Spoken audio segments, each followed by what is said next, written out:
Hello, everyone. A while back, I did a recording to give you a list of games that I'm keeping an eye on. Out of that massive list, one of them is World War III.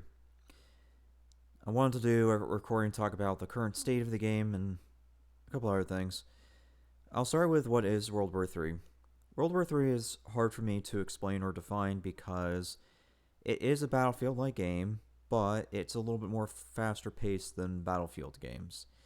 I would say on a comparison scale, it would be in between Battlefield and Call of Duty for fast paced. That's where I would put it. So that's why it's hard to really explain or define. The one thing it's doing differently than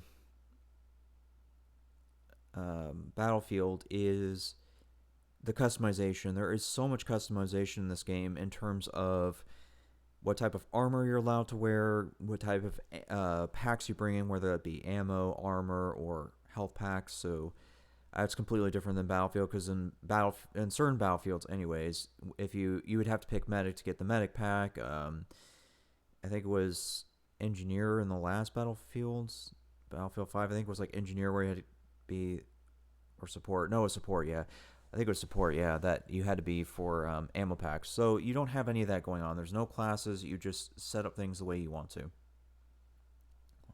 That's another major difference between this and Battlefield. So, yeah, it really is hard to define. But anyways, let me go ahead and just try to talk about the game and its current state and kind of what I think of it. So,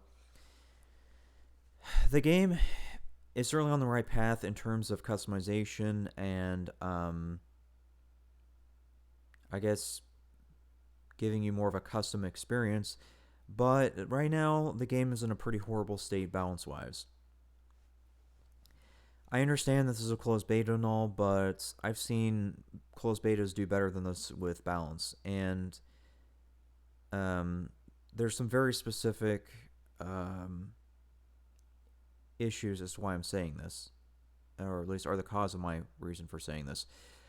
One of them is going to be that the weapons aren't intuitive, meaning that the G36 is going to be harder to control than most ARs, which is really weird because the G36 is a 5.56, so it really should not be that hard to control.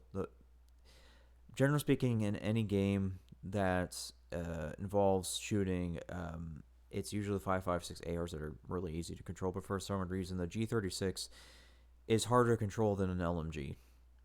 That's how bad it is. And it's one of many examples I can bring out. Another example I can bring out is the bullet velocity. Now, in any FPS game, bullet velocity matters because it determines how much lead time you need for that bullet to reach a moving target. So, in World War III, certain weapons that have a high base range value, like the MG5, just don't have the bullet velocity to match that range. So it's actually making it much harder to do it. It kind of reminds me of Call of Duty with the Rytec AMR, in which it was just like a cannon. You just had to pray the thing hit, and that's really what you have to do with the MG5 in World War III. Is you have to treat it like the Rytec from Call of Duty, and that's, in my opinion, not a good design. So yes, they do need to make the weapons a little more intuitive on that front. As far as the balancing is concerned, there are certainly some weapons that are too strong, but I think it's more to do than the weapon itself. I think it's a combination factor. A good example for this particular comment would be the SIG. Out of all the SMGs, you have the Vidyas, I guess I pronounce it, the Laber or something like that. I'm not sure how it's pronounced. And then the SIG being the very last SMG that you can unlock, which is like, I think, level 47 unlock. Anyways, the SIG does more damage and rate of fire than all the other SMGs currently in the game. And in some cases, it actually does more damage and rate of fire than most other weapons in the game. So yes, it is strong in its base stats, but it's not the only issue with that weapon. It's also due to the fact that it's a low weight weapon. In World War III, everything has, well, almost everything has a weight value attached to it, which is how you determine how thick your armor is, what you're carrying, so on and so forth. So the fact that it has stupid high damage and rate of fire combined with low weight is actually where it's really strong. It's not just the stats itself, it's the other things that are involved with this game. But yes, I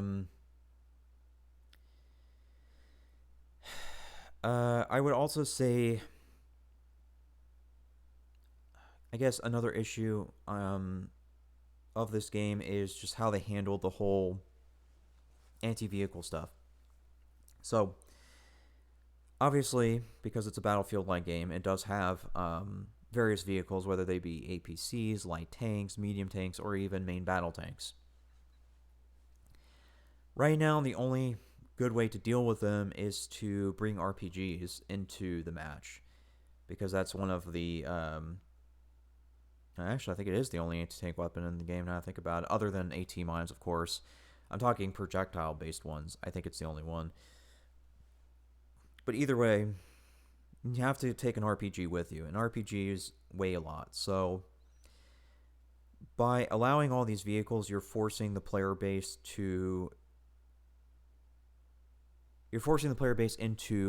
having to carry an RPG at all times, which means that you're going to have less armor, less weapons to work with, etc. So I don't think that's a good approach to this. I think it would have been better to create spawn points for RPGs that you could pick up. So, like, if it's a capture the flag mode, you could have, say, an RPG cache spawn point on top of C point, for example. Or another way I could see of doing it is maybe just making it so that there's anti-tank emplacements scattered throughout the map. Kind of like what you saw in Battlefield 1, I think it was. Yeah, because I think it was Battlefield 1 where you had the fixed cannons with the 2 legs or prongs in the back that you reloaded, and you could fling those at enemy tanks. Something like that would, I think, be more feasible than designing the game in such a way that it's forcing players to have an RPG on them. So, yeah, there's definitely a lot of issues, is what I'm saying, with this particular closed beta.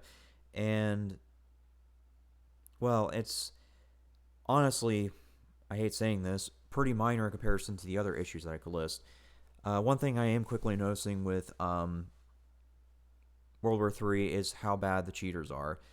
It's starting to remind me of what Warzone was like before things really went downhill, and I hope that's not going to be the case for the long term, because if it is, then that's going to hurt the player base for World War III.